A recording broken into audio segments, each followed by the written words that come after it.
Misael, Jardiel, ¿pueden poner su cámara, por favor? Igual Pamela.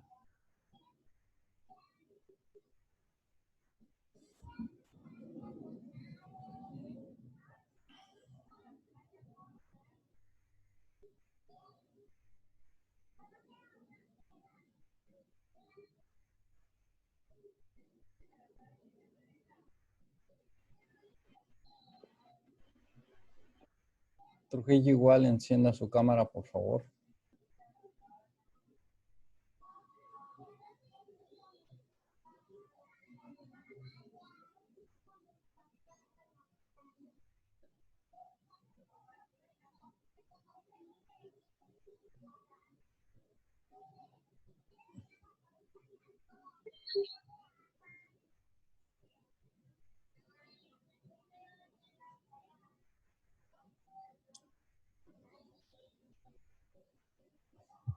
Buen día, maestro. Buen día, Miguel.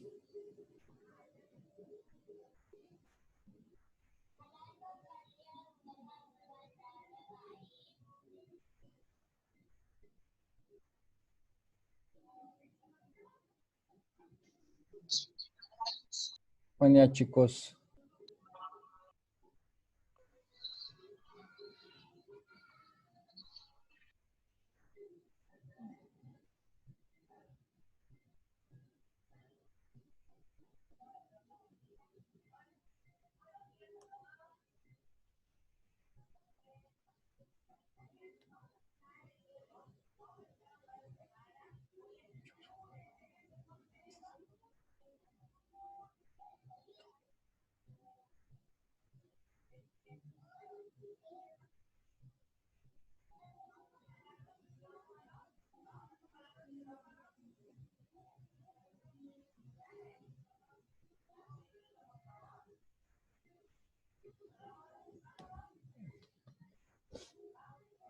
Bien, pues ya estamos todos, casi todos, son 20, me faltan como 20, me faltan como 10, pero esperemos que se conecten en el transcurso de la clase.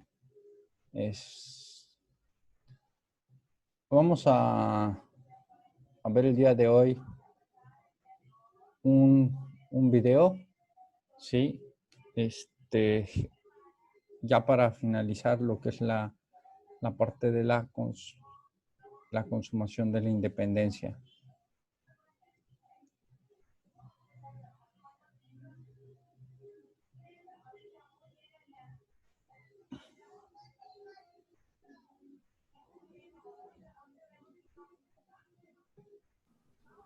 Maestro, Dígame.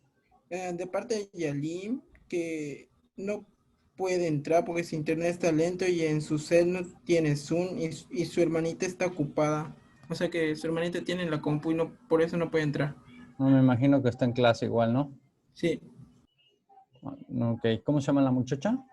Yaline. Yalene. Ok. Bueno.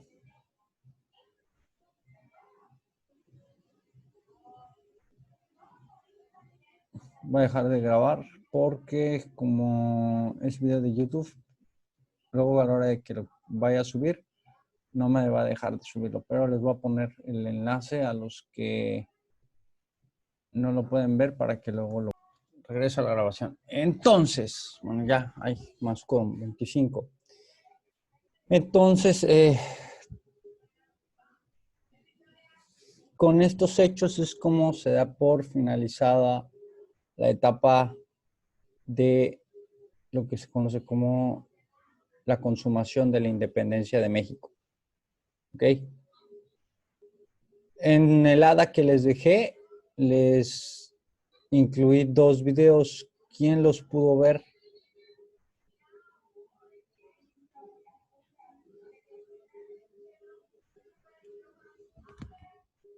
¿Alguien que los haya visto que me comente algo?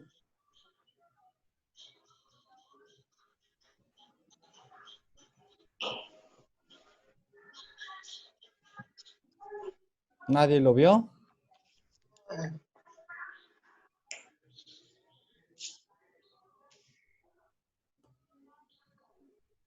Y entonces aquí está la pregunta del millón. ¿Cómo hicieron la tarea?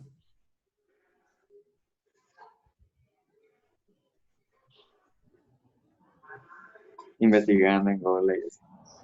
Investigando en Google o investigando en Wikipedia. No, sí fue en Google.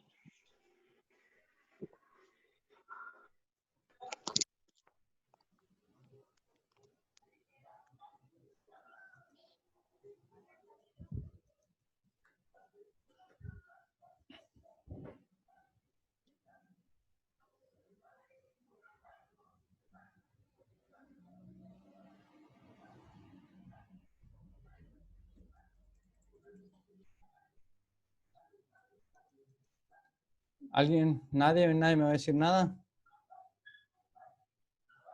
Profesor, Dígame. bueno, yo que sepa, el primer video era de Hidalgo, que su historia jamás fue con la historia jamás contada, Ujú.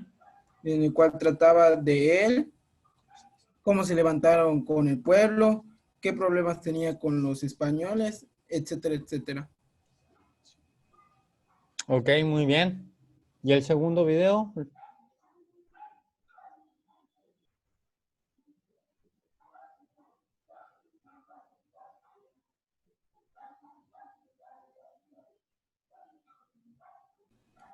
Bueno, yo que sepa, el segundo video era de la independencia de México, o sea, todo lo que pasó de la independencia, muertes, cómo se llevó a cabo el grito de Dolores, en qué parte, los fusilamientos de los... Fue nada más de la primera etapa, la primera y la segunda etapa. Ujú. y eso. Ok, bueno. Bien, gracias, joven, por su participación.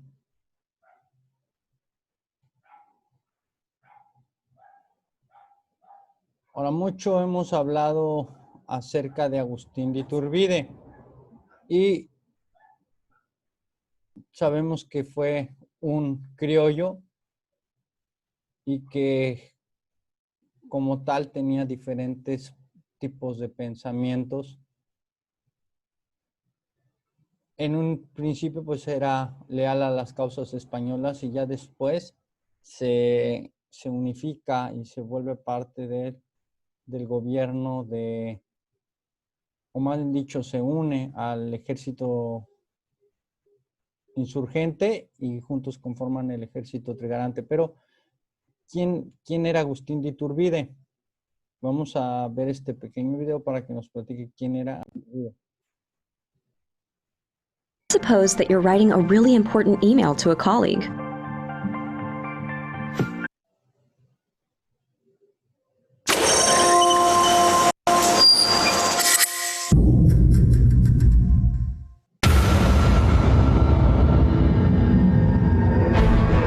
Agustín de Iturbide nació en Valladolid en 1783, de padre español y madre criolla, en el seno de una familia acomodada. A los 15 años abandonó el seminario y se dedicó a administrar la hacienda paterna.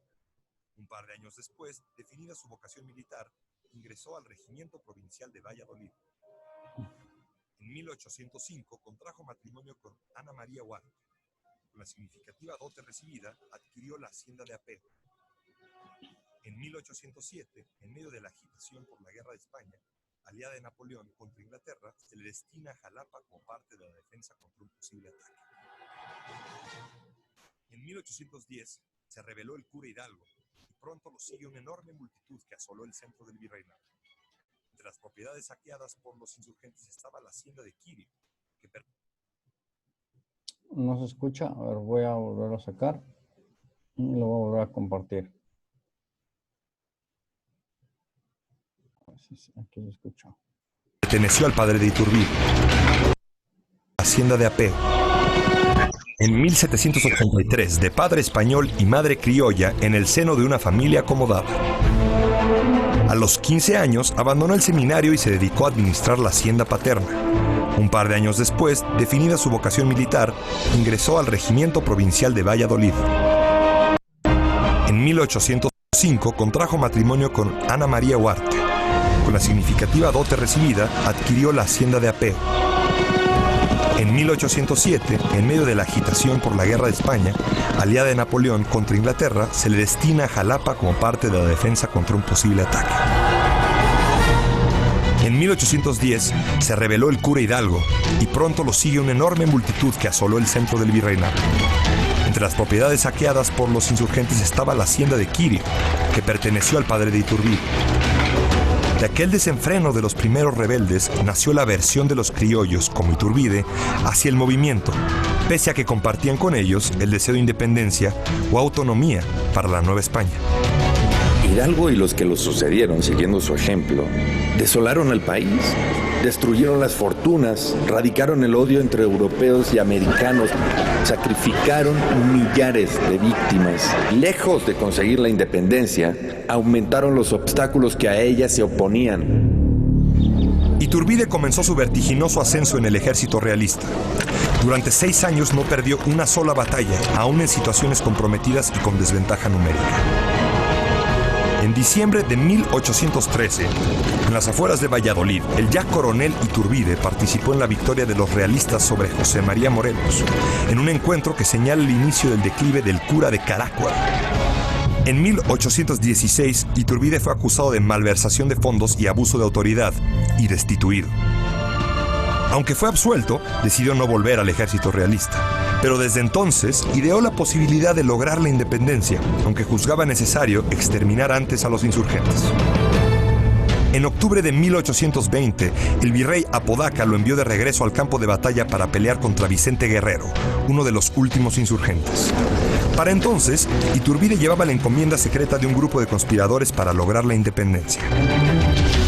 Al tiempo que sus tropas se enfrentan, Iturbide y Guerrero entablaron correspondencia. El realista le pidió que dejara las armas, el insurgente que respondiera al llamado de su patria. Finalmente se reunieron en Acatempa y sellaron un pacto por la independencia de México que no sería ya el de los conspiradores de la Profesa, sino el que Iturbide concibió. El 24 de febrero de 1821, Iturbide y Guerrero firmaron el Plan de Iguala, en el que establecieron las 3 garantías que sustentaron su pacto: el respeto a la religión católica, la independencia y la unión de europeos y americanos sin distinción de castas. Con sus tropas unidas se formó el Ejército Trigarante. La campaña del Ejército Trigarante fue prácticamente un paseo triunfal al que se fueron sumando las autoridades civiles y militares. Los españoles apenas conservaron la capital y otras ciudades. Un nuevo virrey, Juan de O'Donojú, llegó al puerto de Veracruz y accedió a dialogar con Iturbide. Reunidos en la villa de Córdoba, pactaron un tratado en el que el virrey reconoció la independencia del Imperio Mexicano, con la salvedad de que el trono sería ofrecido a Fernando VII o a un infante de España. El 27 de septiembre de 1821, el ejército trigarante entró en triunfo a la Ciudad de México, comandado por Iturbide y Guerrero. Concluían 3 siglos de dominio español.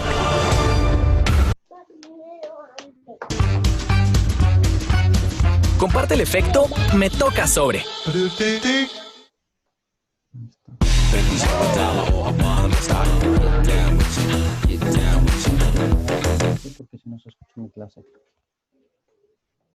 El rey de España desconoció los tratados de Córdoba y se negó a enviar a un Borbón para que reinara en México. Se empezó a hablar de Iturbide, el general victorioso, como una posibilidad para ocupar el trono. El 18 de mayo de 1822, una multitud reunida frente a su residencia pidió que Iturbide se convirtiera en emperador. Con la presión del pueblo y los militares, el Congreso votó a favor. Iturbide es coronado en la catedral. La ceremonia intentó ser fastuosa, pero todos percibieron lo improvisada y artificial que resultó. Poco después de la coronación comenzaron las desavenencias entre Iturbide y el Congreso. Mientras Iturbide cuestionaba la invasión de potestades del legislativo y que no emprendiera su labor de crear una constitución, el Congreso lo acusaba de tiranía. Todo ello en medio del caos financiero del gobierno. Ante el descubrimiento de una conspiración en el Congreso, Iturbide ordenó apresar a 66 personas, clérigos, militares, políticos. El 31 de octubre de 1822, Iturbide ordenó finalmente la disolución del Congreso y creó una Junta Nacional Instituyente. El 2 de diciembre del mismo año, el gobernador militar de Veracruz, Antonio López de Santa Anna, inició una revuelta contra el emperador. Pronto, los antiguos insurgentes Guadalupe Victoria, Vicente Guerrero y Nicolás Bravo se sublevaron también. La situación de Iturbide se agravó cuando en febrero de 1823 los principales rebeldes firman el Plan de Casamata, al que se unieron también 3 de los generales con los que los combatía: Echavarri, Cortázar y Lobato. En unos días, muchas autoridades provinciales se adhirieron al plan. Finalmente, Iturbide restableció el Congreso y el 19 de marzo de 1823 abdicó al trono, partiendo enseguida hacia Europa. El Congreso tomó venganza de Iturbide. Lo humilló, considerando su elección nula, y más tarde lo declaró traidor y enemigo de México, y condenándolo a muerte en caso de retornar a México. Al mismo tiempo que se intentaban borrar los hechos y fechas festivas relacionadas con Iturbide, se recuperó la memoria de los iniciadores de la Guerra de Independencia y sus restos fueron reunidos y enterrados en la catedral.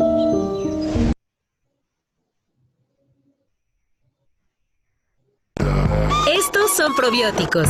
Disminuye la diarrea, gases, estreñimiento e... En Europa, España intentó con sus países aliados urdir un plan de reconquista. Convencido de que el ataque español ocurriría en un momento u otro, lo que sucedió en efecto en 1829, Iturbide decidió regresar a México y ofrecer su ayuda en caso de guerra. Ignoraba que el Congreso había decretado su ejecución en caso de que él pisara el país. Enemigo público del Estado. Apenas pisó territorio mexicano, Iturbide fue aprehendido y enviado a Padilla, donde sesionaba el Congreso local. Sin juicio, abogado, juez o declaración, cumpliendo el decreto federal, el Congreso ordenó fusilarlo. El cuerpo de Iturbide fue sepultado en la vieja y destechada iglesia de Padilla. En 1838 sus restos fueron trasladados a la Catedral Metropolitana. Ahí siguen, apartados del sitio en que están los huesos de Hidalgo y Morelos, en la columna de la Independencia. Iturbide cometió sin duda muchos errores durante su reinado y sus acciones, como las de cualquier gobierno, no fueron todas justas. Pero la responsabilidad que le atribuyeron sus enemigos, la sed de poder absoluto, no corresponde del todo